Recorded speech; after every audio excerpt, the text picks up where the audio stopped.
আছো, ওই আইনজীবীকে যে যারা হত্যা করেছো বাংলার লাল সবুজ ভূখণ্ডে, তাকে শাস্তি দাবি করতে চাই। কথা বলেন ঠিক কিনা? ওই হিন্দু কেন মুসলমানের ওপরে গায়ে হাত তুললো? মুসলমান আমার ভাই, হিন্দুদেরকে আমরা কিছু বলি না, হিন্দুরা কিন্তু আমাদের ভাই। বৌদ্ধকে আমরা কিছু বলি না, বৌদ্ধরা কিন্তু আমাদের ভাই। কথা বলেন ঠিক কিনা? সেই হিন্দুরা এত বড় সাহস হলো কেন বাংলার লাল সবুজ ভূখণ্ডে মুসলমান নামক ওই ভাইটাকে হত্যা করেছে?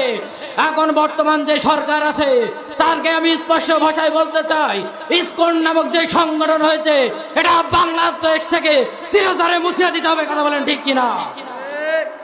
সুতরাং আমরা ইসকনের বিরুদ্ধে। কথা বলেন ঠিক কিনা? যারা কোরআনুল কারীমের বিরুদ্ধে আমরা তাদের বিরুদ্ধে, যারা আল্লাহ রাসূলের বিরুদ্ধে আমরা তাদের বিরুদ্ধে, যারা আলেমগর হক্কানি আলেমের বিরুদ্ধে আমরা তাদের বিরুদ্ধে। বাংলার লাল সবুজ ভূখণ্ডে কোরআনুল কারীম বিজয় হবেই হবে হবে ইনশাআল্লাহ। কথা বলেন ঠিক কিনা? সম্মানিত হাজিরিন, যে কথা বলতেছিলাম যে কেন আমার মুসলমান ভাইয়ের উপরে এত বড় আঘাত হানো? আমরা মুসলমান কিন্তু চুপ মেরে বসে আছি না? কথা বলেন। আমি কি কোনো দলকে টার্গেট করে বলছি? কথা বলেন, আমি কোনো দলকে টার্গেট করে বলছি না। কেন? এটা কিন্তু প্রতিবাদ করতেই হবে। প্রতিবাদ যদি আপনি না করেন তাহলে আপনি মুসলিম না, ঠিক কিনা? কেন, কিসের কারণে তাকে হত্যা করা হলো? একটাই, সেই মুসলিম ভাইরা একটাই প্রতিবাদ করেছিল যে মসজিদ কেন ভাঙা হবে। এই মসজিদ ভাঙার কারণে যদি তাকে হত্যা করা হয় তাহলে বোঝা যাচ্ছে আমার বাংলার জমিনে কোনো মুসলমান নাই। মুসলমান যদি থাকতো তাহলে ওই ভাইটা হত্যা হতো না। কথা বলেন ঠিক কিনা? যাই হোক, আমাদের সব ষড়যন্ত্রের মোকাবেলা করতে হবে ইনশাআল্লাহ। এই জন্য তো আল্লাহ রাব্বুল আলামিন বলেছে, ওয়ালা তাকুলু লিমান ইউকতালু ফি সাবিলিল্লাহি আমওয়াতান বাল আহইয়া ওয়ালাকিন লা তাশউরুন। আল্লাহ রাব্বুল আলামিন বলে, যারা আমার রাস্তায় জানমাল বিনিময় কুরবানি করে, আমার রাস্তায় যারা শাহাদাত বরণ করে, আমার রাস্তায় যারা জিহাদ হয়, আমি আল্লাহ রাব্বুল আলামিন তাদেরকে মৃত বলি নাই, তারা জিন্দা, তারা জীবিত। সুবহানাল্লাহ বলেন। তাহলে বোঝা গেল যে আল্লাহর রাস্তায় যারা মরে যায় তারা শহীদ বরণ করে, তারা জিন্দা, তারা আল্লাহ রাব্বুল আলামিন কোনোদিন কখনো মৃত্যুবরণ করেন না। সম্মানিত হাজিরিন, সালমান ফার্সি বলে একটা পার্ক আছে, 1300 বছর আগে সাহাবীরা মরে গেল। হযরত জাবের ইবনে আব্দুল্লাহ, দেখেন আমি ওয়ালা তাকুলু লিমান ইউকতালু ফি সাবিলিল্লাহি আমওয়াতান এর উপরে কিছু কথা বলি, শুনবেন তো ইনশাআল্লাহ? হযরত জাবের ইবনে আব্দুল্লাহ, তার কবরের ভিতরে আধা পরিমাণ পানি হয়ে গেছে, তার কবরের ভিতরে কাদা হয়ে গেছে। ওই জামানায় একজন বাদশা ছিলেন, তার নাম হলো বাদশা নুরউদ্দিন জাবির রাহমাতুল্লাহ আলাইহি। সুবহানাল্লাহ বলেন। সেই বাদশা স্বপ্ন দেখলেন হযরত জাবের ইবনে আব্দুল্লাহ রাদিয়াল্লাহু তাআলা আনহুর ভিতরে, কবরের ভিতরে কাদা হয়ে গেছে। সেই বাদশা স্বপ্ন দেখে বললেন, না এতে শয়তানের ওয়াসওয়াসা হতে পারে।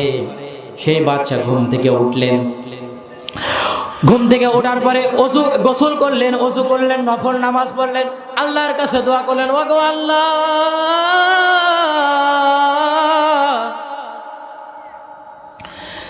এটা যদি শয়তানের ওয়াসওয়াসায় ধোঁকা পড়ে আমি এই স্বপ্নটা দেখি, তাহলে তুমি আল্লাহ আমাকে মাফ করে দাও গো আল্লাহ, আল্লাহ মাফ করে দাও। বাদশা নুরউদ্দিন জাবের রাহমাতুল্লাহ আলাইহি তিনি আবার কিন্তু ঘুমিয়ে পড়লেন। ঘুমানোর পরে একদিন নয় দ্বিতীয় দিনই সেই স্বপ্নটা দেখলেন। তিনি স্বপ্নের হযরত জাবের ইবনে আব্দুল্লাহর কবরের ভিতরে পানি আর আধা পরিমাণ কাদা হয়ে গেছে। সুবহানাল্লাহ বলেন। তিনি এই স্বপ্নটা দেখার পরে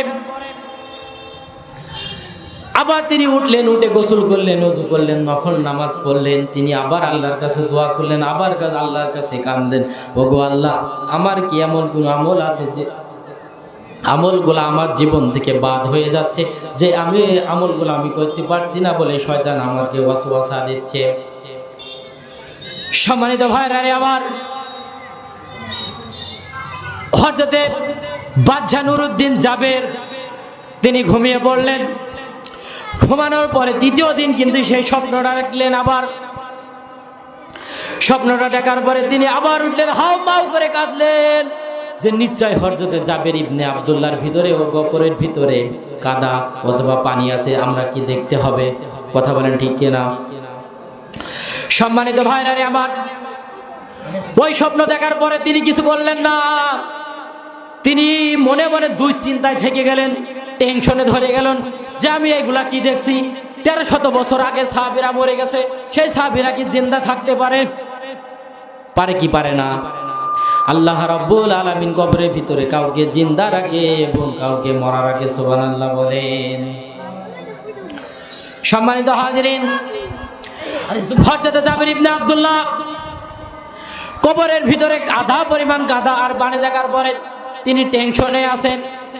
টেনশনে থাকার পরে ওই জামানায় একজন মুহাদ্দিস, একজন আলেম ছিলেন, তিনি উনার বাদশার মসজিদে নামাজ পড়াতেন।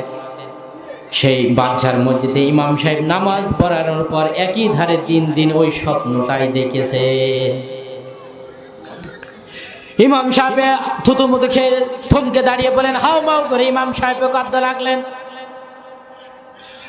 সম্মানিত ভাইরা রে আমার, আল্লাহ রাব্বুল আলামিন শহীদকে এত মর্যাদা দিয়েছেন, শহীদরা যদি বুকের গুলি নাই, ওই গুলি মাখা অবস্থায় আল্লাহ রাব্বুল আলামিন কিয়ামতের ময়দানেও তুলবেন। কেউ যদি কালেমার জন্য, কোরআনের জন্য আল্লাহর রাস্তায় জীবন দিয়েছে, হাত কেটেছেন, ওই হাত কাটা ব্যক্তি আল্লাহর দরবারে উঠবে। বলেন সুবহানাল্লাহ। কাউরে গলা কেটে দ্বিখণ্ডিত হয়েছে, হে গলা কাটা ব্যক্তি আল্লাহর দরবারে উঠবে। আল্লাহ রাব্বুল আলামিন বলবে, ও গলা কাটা, ও হাত কাটা, ও গুলি খাওয়া যুবকেরা, তোমরা কেউ এই মাখা রক্ত মাখা শরীর নিয়ে উঠেছ? শহীদরা বলবে, আল্লাহ রাব্বুল আলামিন আপনি ওয়াদা করেছেন যে শহীদেরা মরে না, আর আপনার রাস্তায় যারা জীবন বিলি করবে, আপনার রাস্তায় যারা শাহাদত বন্দেগী করবে, আপনি ওয়াদা করেছেন আল্লাহ রাব্বুল আলামিন আপনি বিনা হিসাবে জান্নাত দেবে। আমরা স্ত্রীর মায়া করে নাই, সন্তানের মায়া করে নাই, জমি জায়গার মায়া করে নাই, কোনো কিছুর মায়া না করে, ক্ষমতার মায়াও করে নাই, আপনার রাস্তায় আমরা জিহাদ দিয়েছি। সুবহানাল্লাহ বলেন। তাহলে আমরা আল্লাহর রাস্তায় জীবন দিতে রাজি আছি কি নাই? সবাই জীবন দেবেন তো? কারা কারা জীবন দেবে দিকে হাত তুলে দেখি। নারায়ে তাকবীর, নারায়ে তাকবীর। কোরআন সুন্নাহর আলো,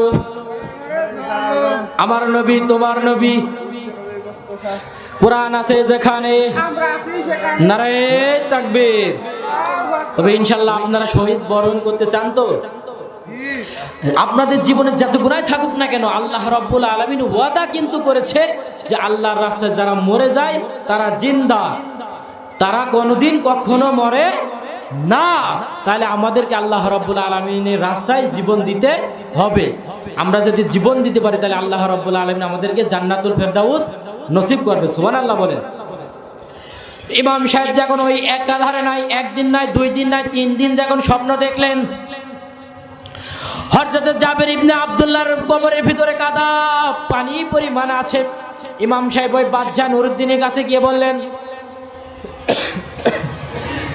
বাদশা নুরউদ্দিনের কাছে গিয়ে বললেন, ওগো বাদশা, আমি 1 দিন নাই, 2 দিন নাই, গোটা 3টা দিন আল্লাহর নবী সাহাবী হযরত জাবের ইবনে আব্দুল্লাহর কবরের ভিতরে কাদা পানি পরিমাণ আমি স্বপ্নে দেখেছি। সুবহানাল্লাহ বলেন। সম্মানিত ভাইরা রে আমার বাবাজিরা, পর্দার আড়ালে সর্বগুণে গুণান্বিত মা এবং বোনেরা, দেখেন আল্লাহ রাব্বুল আলামিন বাদশা নুরউদ্দিন জাবের রহমাতুল্লাহ আলাইহির 1300 বছর আগে হযরত জাবের ইবনে আব্দুল্লাহ ইন্তেকাল করেছেন। জাবের ইবনে আব্দুল্লাহ ইন্তেকাল করার পরে আল্লাহ রাব্বুল আলামিন তাদের কিন্তু কবরের ভিতরে লাশটা একদম টাটকা রেখেছেন। মনে আছে 1 দিন নাই, 2 দিন নাই, মনে আছে 1 ঘন্টা নাই, এই আধা ঘন্টা আগে মানুষটা মরেছে। সুবহানাল্লাহ বলে। যারা শহীদ হয়, যারা আল্লাহর রাস্তায় জীবন দেয়, তাদের রক্ত মাংস হাড় কিছু পচে না। সুবহানাল্লাহ বলেন। যেমন আপনাদেরকে আমরা দৃষ্টান্ত দিয়ে থাকি, গোটা বাংলার জমিনে 50টি বছর তাফসীর করেছেন আল্লামা সাঈদী সাহেব। কথা বলেন ঠিক কিনা? সেই বিশ্বনন্দিত একজন আলেম কিন্তু শাহাদাত বরণ করেছে। সুবহানাল্লাহ বলেন ঠিক কিনা? তাকে ষড়যন্ত্র করে হাসপাতালে মারা হলো ইঞ্জেকশনের মাধ্যমে। কেন? সে কি বাংলাদেশের লোক নয়? কথা বলেন না কেন? সে বাংলাদেশের লোক নয়? তার বাড়ি কি ভারতে? সে কি রাজাকার ছিল? কথা বলেন, সে রাজাকার ছিল? সে রাজাকার ছিল না, দেশদ্রোহী ছিল না। সে শুধুমাত্র কেবলমাত্র আল্লাহ রাব্বুল আলামিনের কুরআনুল কারীম প্রতিষ্ঠা করার জন্য, পার্লামেন্টে কুরআনুল কারীম প্রতিষ্ঠা করার জন্য তার জীবন দেয়া লাগলো কি লাগলো না বলেন? মাওলানা নিজামীকে হত্যা করা হলো কেন? কিসের কারণে হত্যা করা হলো? এ জাতি জানতে চায় কি চায় না? এ জাতি জানতে চায় না? এ জাতিকে জবাব দেয়াই লাগবে একদিন। আল্লামা সাঈদী কেন হত্যা হলো? মাওলানা নিজামী কেন হত্যা হলো? তাদের শুধু একটাই কাজ ছিল, এই জন্যই হত্যা হয়েছিল, আল্লাহর জমিনে আল্লাহর দিন কায়েম চলবে। সুবহানাল্লাহ বলবে। এ দিন কার? এই আকাশ কার? মাটি কার? জমিন কার? আমাদের হায়াতের মালিক কে? মৌতের মালিক কে? আমরা যে অক্সিজেন পাচ্ছি সেই অক্সিজেন যিনি দিচ্ছে তিনি কে? তাহলে ক্ষমতার মালিক কি আমরা? কথা বলেন, ক্ষমতার মালিক আমি আপনি? কিসের ক্ষমতা? 56 বছর বয়সে, গোটা আপনার বয়সটা নয় 56 বছর হতে পারে, আপনি 56 বছর ব্যবধানের ভিতরে ক্ষমতা দেখান, বাহাদুরি দেখান। কিসের ক্ষমতা? একমাত্র সৃষ্টিজার, আইন চলবে তার। আলালাউল খল, সৃষ্টিজার, আইন চলবে তার। কথা বলেন ঠিক কিনা? বাংলার জমিনে কোরআন প্রতিষ্ঠা হোক, আপনাকে চান কি চান না?